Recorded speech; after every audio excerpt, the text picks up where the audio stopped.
saudara ahli tadi sudah menjelaskan juga tentang jangka waktu yang tenang.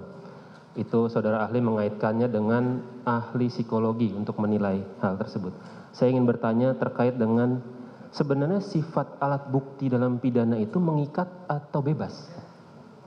Sifat alat bukti dalam pidana, tidak bisa saya menjelaskan itu. Apakah seorang hakim harus terikat dengan... Tidak. Artinya pendapat seorang ahli psikologi apabila tidak diyakini itu bisa disampingkan. Bisa dikesampingkan. Baik. Kemudian cepat-cepat ya saudara ahli, mohon maaf. Bisakah dalam khasanah hukum yang saudara ahli pahami dan ketahui, kita itu faktual secara empirik itu ada hakim atau pengadilan yang memutuskan seseorang bersalah 340 tanpa mengetahui motifnya. Karena memang ini sudah digali segala macam cara tapi tetap tertutup.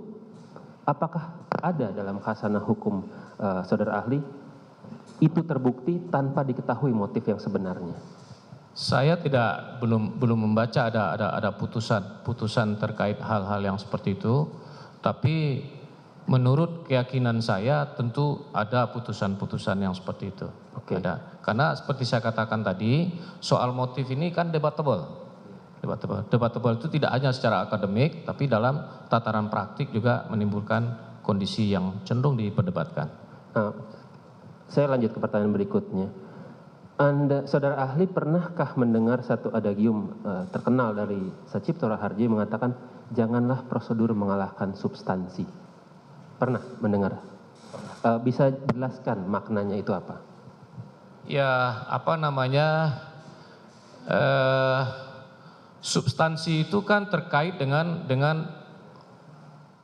isi dari norma itu sendiri, isi dari norma, dari aturan.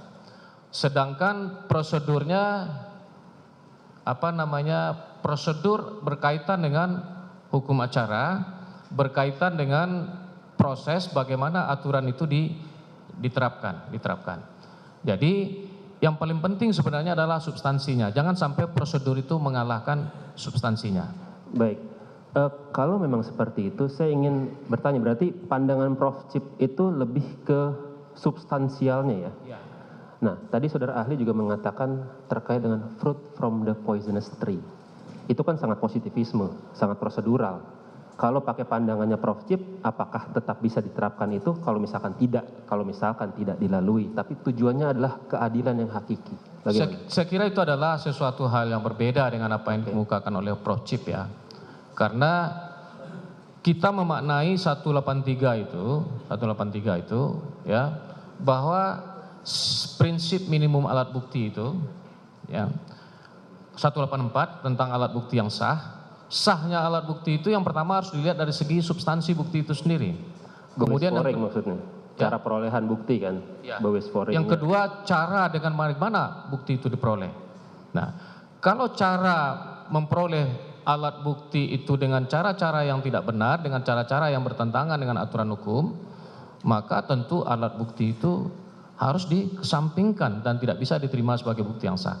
Nah, teori yang saya jelaskan tadi itu dalam kaitannya dengan itu, dengan cara menemukan alat bukti itu. Artinya kalau memang tetap sesuai pun itu sah ya? Kalau memang sesuai tidak ada masalah itu? Oke, baik, kita beranjak lagi. Tadi saudara ahli mengatakan tentang semua unsur itu harus ada 2 alat bukti, ya kan? Saya ingin bertanya tentang bagaimana kalau gitu posisi Keting Bewis. Keting Bewis itu kan rangkaian alat bukti, artinya tidak bisa dimungkinkan ada salah satu unsur yang hanya dimiliki oleh salah satu saksi dikaitkan dengan saksi lainnya atau bukti dengan bukti lainnya. Itu bagaimana?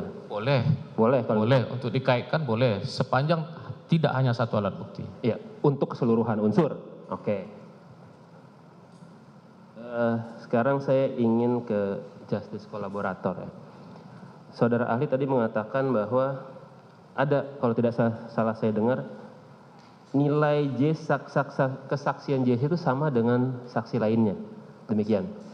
Lalu Kalau saudara ahli bisa jelaskan terkait dengan pasal 10 Undang-Undang Perlindungan Saksi Korban, bagaimana kedudukan JC itu sebenarnya di mata peradilan?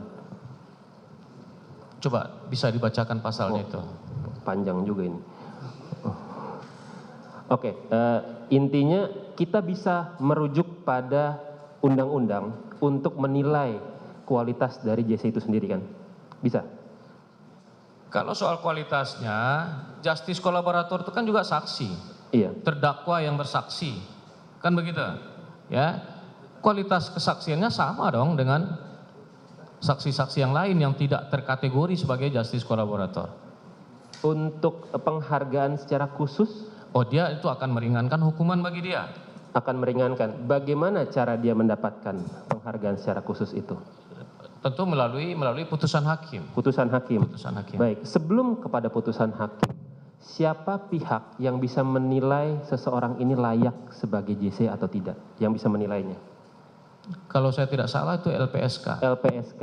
Artinya pada saat LPSK sudah mengeluarkan surat persetujuan bahwa dia layak sebagai JC, LPSK sudah mempertimbangkan yang tadi, tindak pidana lain yang mengancam jiwa. Pasti sudah. Pakai mic tolong, Mas Saudari. Enggak, saya kira tidak seperti itu, ya. Memang LPSK sudah memberikan penilaian, mempertimbangkan bahwa dia ini layak untuk dijadikan sebagai justice kolaborator karena ada situasi atau kondisi yang bisa membahayakan keselamatan dia. Tapi yang menentukan tetap yang mulia majelis hakim. Artinya, apakah ini layak apa tidak? Iya, ada tahapan tapi kan Ada tidak. tahapan. Artinya LPSK punya kewenangan itu di awal. Iya. Setelah itu majelis hakim lah yang akan menentukan.